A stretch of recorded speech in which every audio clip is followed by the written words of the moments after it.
Hello, everyone, and welcome to Huskies Greatest Games, Episode 3.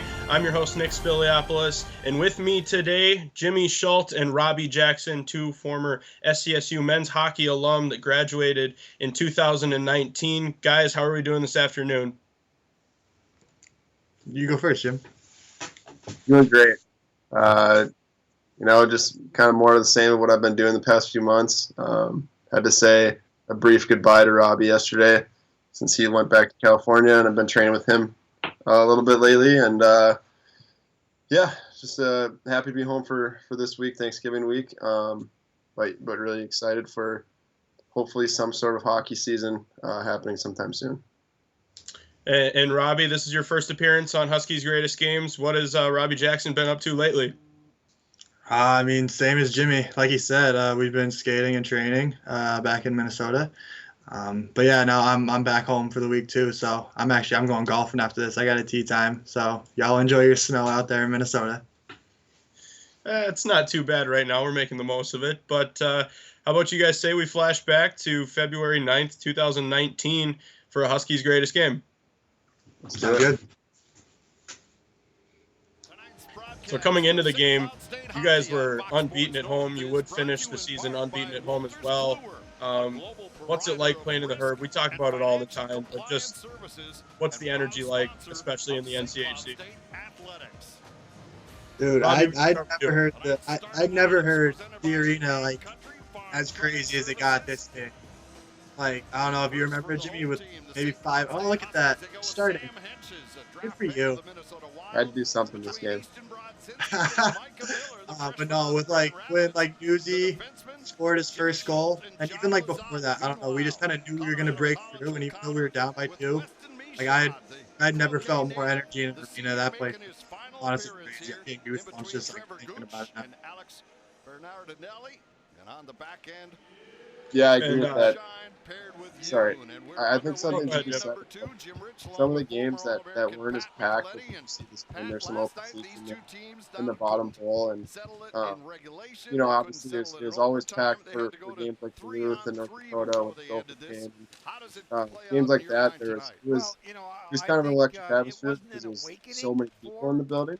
But in games like this, where it's kind of a dramatic finish, the fans are the excited, loud ones, and that's kind of what makes it fun. Because those are the people that are there every game. They're kind of the diehard Husky fans, and it's really fun to be just playing. Awesome. And Jimmy, you were the captain of this year's team, and this was the first season that head coach Brett Larson was at the helm. What was it like being a senior and him being the new coach for you in your final year? I think it was great. I mean, he was pretty seamless, to be honest.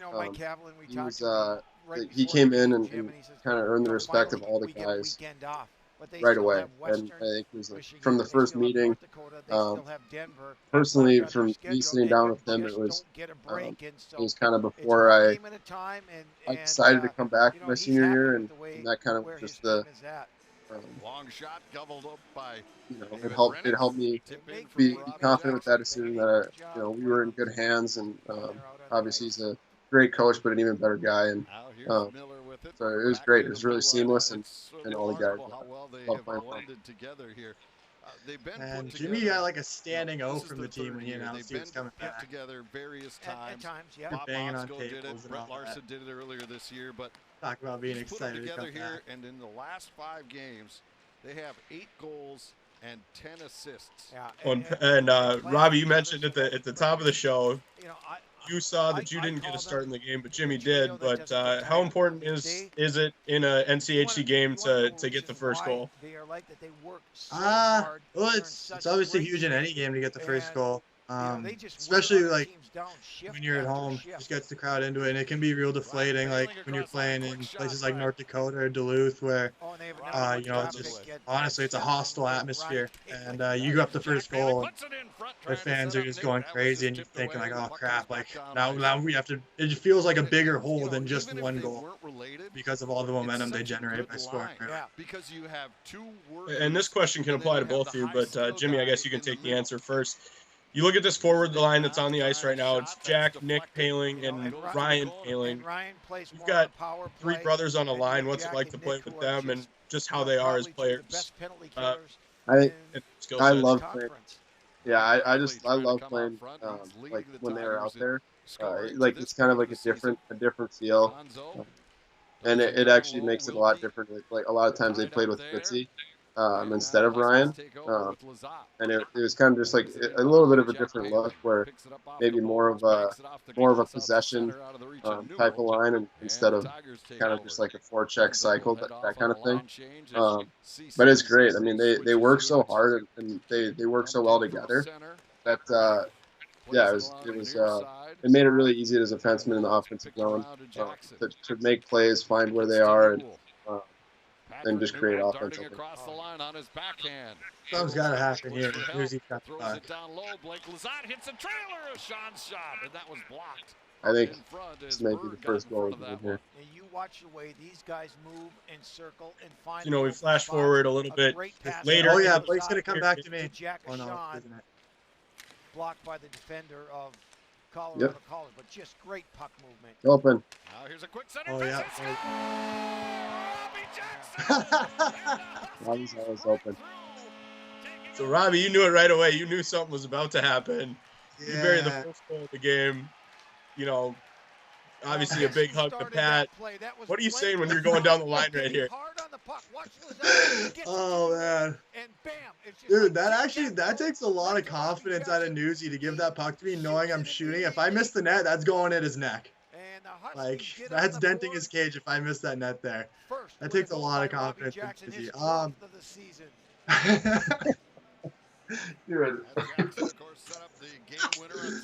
Oh man, I basically just telling Newsy that like I wouldn't score that goal without him. I know, you know, a milkshake or whatever. Sure, I had some more colorful way to put it, but yeah, I was basically, I mean, that was the nice thing about playing with Blake and Newsy. Like, there were some times where you could literally just stand there and the defense would forget about you because they'd just be buzzing around. And like right there, like all of a sudden I'm just open on the back door. All I have to do is one touch it up. And Robbie, you have that California connection with Pat, but what was it like to play with Blake on a line? Oh, it was so much fun. I mean, dude, Blake's part of the California connection now too. Loki, he signed with the Kings, so you want to go technicality, he's in there. But yeah, like Newsy and I lived together for 3 or 4 years in college, so like the chemistry off the ice 100% translated on the ice, and they played together for most of that year without me. Like the first half it was Newsy, Henches, and Blake. Speaking of Henches.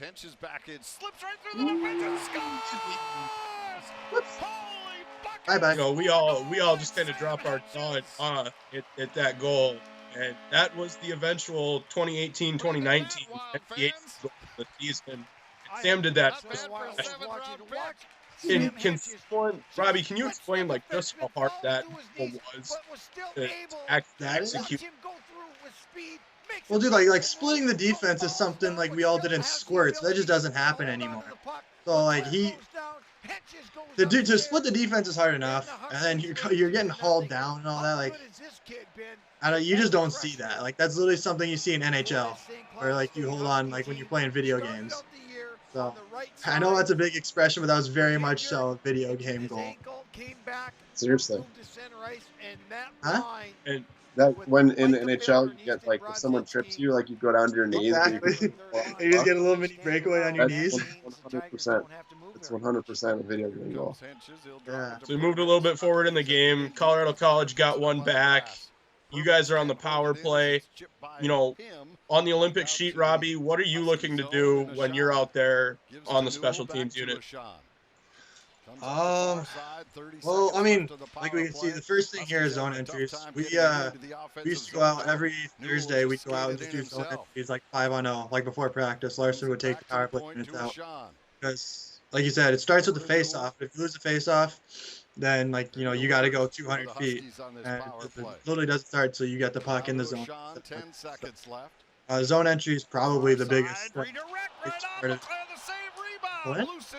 Oh, and then yeah, I mean once you're in big ice, and you look to kind of force their hand, like they're a man down. So, I mean, the way I would do it was to attack. Like that was my job. Jimmy would just give me the puck on the dot line. I'd skate towards the net, kind of read off whatever that defenseman did. Like if he went down to block a shot, like I'd try to go down to Broadsy on the goal line or in that front tip, or I don't know. Sometimes I just get lazy and stand straight up and pass it between Jimmy's feet and he's one time at home.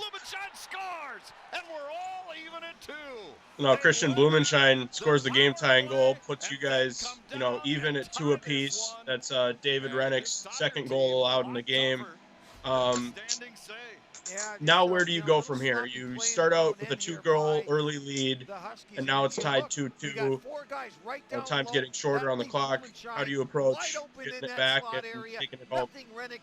Robbie. I mean, there's still plenty of time. And like you said, being at home, like we'll have all the momentum from the crowd and all that. So we got plenty of time. No reason to panic instead of what a goon. Oh, you look mad too, Jimmy. You look really mad. What happened? Call, guys. That was definitely a dive. Hey, that was a bad call. That wasn't. And we should mention on that goal. I know when I deserve it, and I'm guessing by the look on my face, I didn't deserve that one. No, you never deserved it. Maybe I didn't earn it. Maybe it was like perfect pass. I don't know. And Blumenschein put it away. Well, anyway, you didn't earn it. Like if you knew you were gonna get called, you would have hit him harder. Yeah. I'll just add to what Robbie was saying is like in our old building especially, and I guess this year in general, like we were down in a lot of games, and I think it just kind of speaks to the character of our team, how we never panicked. We knew it was going to, like, we had plenty of time. It's only second period. Even right here, I'm pretty sure they score. And we just kind of know, like, we never panicked. We knew it was going to be fine. We knew we were going to come back and make it a game. And a lot of times we came back and won.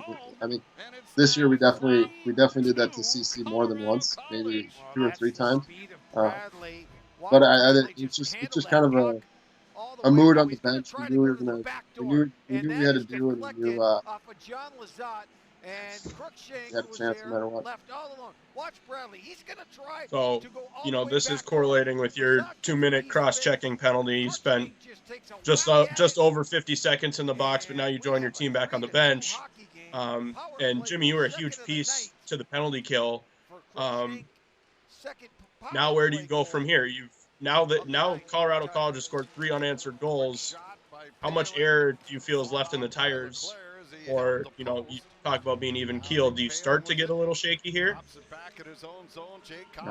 No, we never did. And the thing is, like, we had some a really, really good decor this year, but when you look at our forward line, how much offense we create, like from first line to fourth line, every single guy could create offense. There's now we have to go to the penalty kill again. We kill it off, create momentum for ourselves, and move on. And I think that was started from the top. That's Coach Larson was never panicked. He kind of just instilled that confidence in us as a team, and next man up. I think just deal with the adversity and move on. So it's 4-on-4. Yeah, I think they're going to get an offsetting minor. We heard Jim Rich say Ryan Paling went to the box for slashing the goalie. There must have been a delay call before that. So, I mean, we've talked about it before. These two teams, or this specific team for St. Cloud, really good top to bottom, even keeled. How much does that help, being able to be and post an unbeaten record at home, Robbie? Honestly, I don't. That was something I wasn't even aware of. Like, it's going into this game, and then we only had 2 more series after this, right? Maybe 3. We had senior night with Duluth, and then we had the Omaha playoffs. Yeah, I think that was it. But that was something I wasn't even aware of. I think like I saw it on Twitter after our last home series when it was like official. So honestly, yeah, like the whole undefeated home thing, like we weren't too aware of it, and like I mean, like we said, we were a good team the year before this, and we got better this year. So like you go into every game expecting to win, and, especially at home with the confidence and all that. It wasn't something we were like super aware of, and we're like, hey man, like we need to come back to like keep the record going. It's got that Perbix makes up for it later in this game. I think 4-on-4 too, actually. Sorry, Spelly, I'm just getting caught up in this game. I know, I love watching old games. I did that last time too, Robbie. When I have a thought and I just kind of like trail off because I'm watching the game and I'm like into it and I'm actually like clenching my arms and fists because I'm like, what's gonna happen next? Even though I know it's gonna be all right. This also already happened. So yeah, you know, I think that just speaks to how good this game is. You know, that all three of us can sit here and try and carry on a conversation.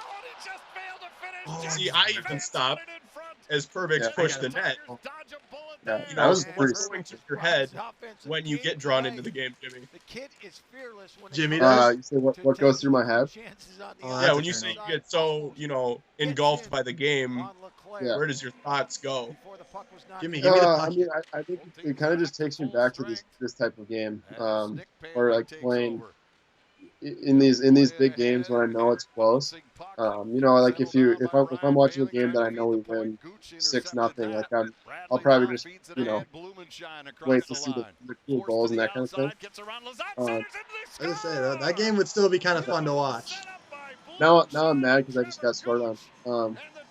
No, dude, penalties, dashes. This isn't your game, bro. Well, it'll be all right. Hey, spoiler alert, we win this one. I just kind of look and try to see like if I miss anything. Like I watched this game, we watched video of this game, we've seen this game before and all the highlights and that kind of thing. But yeah, it's still exciting to kind of go back and feel kind of some of the things we felt during that, just because it's kind of really a special time and a really special team, and just so much fun to yeah, now we see. Do you like compare yourself like now versus like what you were in college? Like watching this game, I'm thinking like, wow, like I wasn't that good of a skater, or like, wow, like I didn't do this I should have. Like, do you find yourself doing that? Like your game now versus what it was like in. Yeah, he's been really good tonight. I probably wish I wish I could go back and tell myself things, I suppose. Yeah, exactly. Like just like tendencies, you know, like tendencies that I wish I had better. Right, exactly, right. Like that, and that would be so simple. And in that goal they just scored, it's like have a stick in a better position and like just kind of get under that guy, and then he doesn't score. We're not down for it. Or even like just positioning. Yeah. But it's just kind of in college. There's sometimes when, especially on a big sheet, you kind of just get loose and away from the guy. And most of the time it doesn't hurt you, but you know, at the next level it's good too. Dude, Newsy kind of got spin-o'd there. Like that CCD, man. Kind of went spinnerama on him. Oh, this is a nice play. So I was going to say, while you guys were talking, we jumped forward. We're 5 minutes left in regulation. Now I we noticed just got that. You one back. The whole period. Yeah, we like keep at this it point, tight. you can't say. Was Blake like running his mouth going through the line there? He made a great play, and watch this Patrick Newell play. And when you go hard to the net, good things happen. Perbix with that big body. Great middle lane drive by a defenseman. Yeah, right. I was gonna say, how rare is that, Jimmy, for a defenseman to streak right down the slot, basically right after his own entry? It's rare. I mean, you look at a guy like Furby. Especially 4-on-4, that's bold. Yeah, I mean that's such a smart play. Like, we need a goal, obviously, and a guy like that, like, he didn't have that many points this year, but that was such a big goal. it's like he kind of gets overlooked how smart of a player he is, because he's really talented offensively, makes a lot of really good plays with his stick, and like to make a play with his legs there and score that goal, that's enormous. We don't go undefeated at home this season if he doesn't go do that. And we saw a little bit earlier that the substitution, Lars called Jeff Smith to replace Jimmy, was Rennick. that you? And Jimmy, you just got blown up, bro. Watch this. Attempt, and he couldn't get it to go. Now Sean with it again. Bro, you're about to get an assist from the bench. Yep. Goal.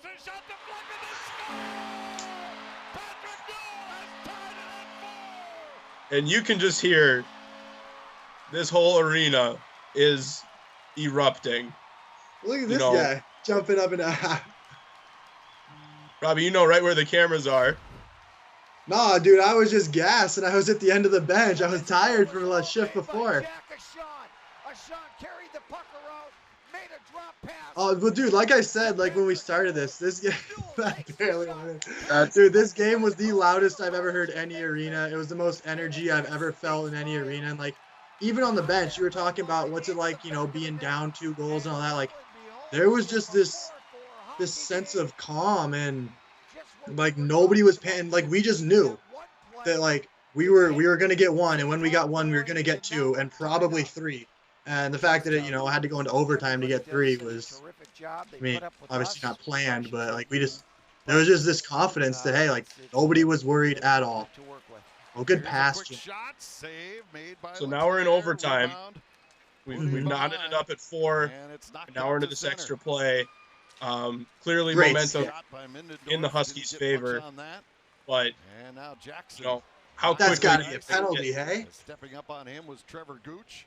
No, it's overtime. And then it's true. And hit one of the Tigers on the bench, and so we'll have a face-off. Anything goes. Swallow the whistles. In the neutral zone. Tonight's homegrown players brought to you by Deerwood Bank. Easton Brodzinski from Blaine has been so does your guys' strategy or style of play change once you get into overtime? Shorter shifts, longer shifts, like anything change? Or you just do the same, Jim? I would say we probably start a little bit. I honestly not. Like this is our third D pair, third line, so not that much. I would say. I hate to say that it, also that just speaks to the depth of this team, where like we can put anyone out and not be worried. Yeah, maybe the 4th line's not playing in overtime because it's only 5 minutes. But it's still 5-on-5. In the second overtime, I feel like you definitely see more of probably only 3 or 4 defensemen playing, and only probably a handful of forwards. It's 3-on-3, but we're still. I mean, it really does speak to the depth of the team. Where this is our 3rd D pair, and the starting line, but our 3rd line essentially, which would have been most teams' 2nd or maybe 1st line. But And Jim, you talk about it. This is your 3rd line D pair out here right now, but as you can see, Spencer Meyer going after the puck, now named the captain of this team. What can you say about Spencer and how he's improved throughout his college career? Well, I mean, he was a stud to begin with, and I think it just kind of, some guys come into college and play a lot their freshman year, and a lot of times that's because the team is recently lost a lot of defensemen.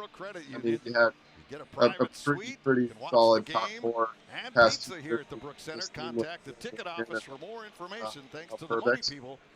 I mean, Spencer Myers was first power play, first PK this year, and captain, and there's nothing wrong with him playing 3rd line. Okay.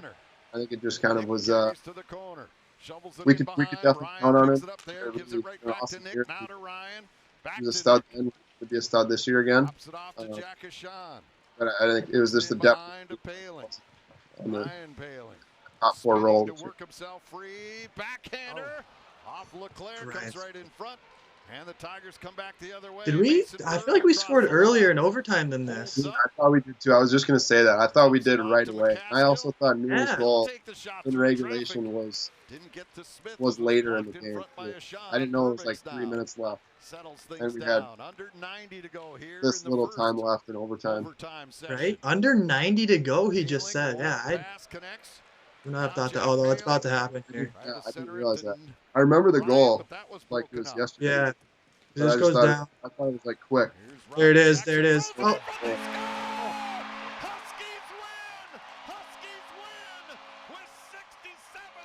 So there we go. We all knew what was going to happen once it got into overtime. It wouldn't be a Huskies' greatest game if it didn't end the way that it did. But Robbie, what did you see on that play? Because you basically had your back turned towards Pat, and you just threw it right behind you. Well, watch here. Like, I take a quick look there, and I see him, and I just hear him, like, Newsy's little voice, Robbie. Like, and I just knew he was going to be in the slot, and I don't know. Passing to Newsy is always a good idea. So. And that guy just shot the puck at goal. Yeah. Dude, hey, that's a misconduct. Chalk that up to the next game. And what about Jeff Smith? He comes in for David Rennick. He posts a shutout in his time in the game. Faced 20 shots on goal. How big was he? Even though we didn't necessarily see the big saves from Smith in the condensed game. Jimmy. I was going to mention that if you didn't. I think he was probably definitely the unsung hero of this game. To come off the bench that late in the game and just play like he did. He was a huge piece of this team. I think everyone thinks of David as our stud goalie, but Smitty was a huge part of the team on the ice. And when he played, he had some huge saves, huge wins for us. And off the ice, great teammate, obviously, great guy. He was a lot bigger of a part of this team than maybe fans realize. And then bam!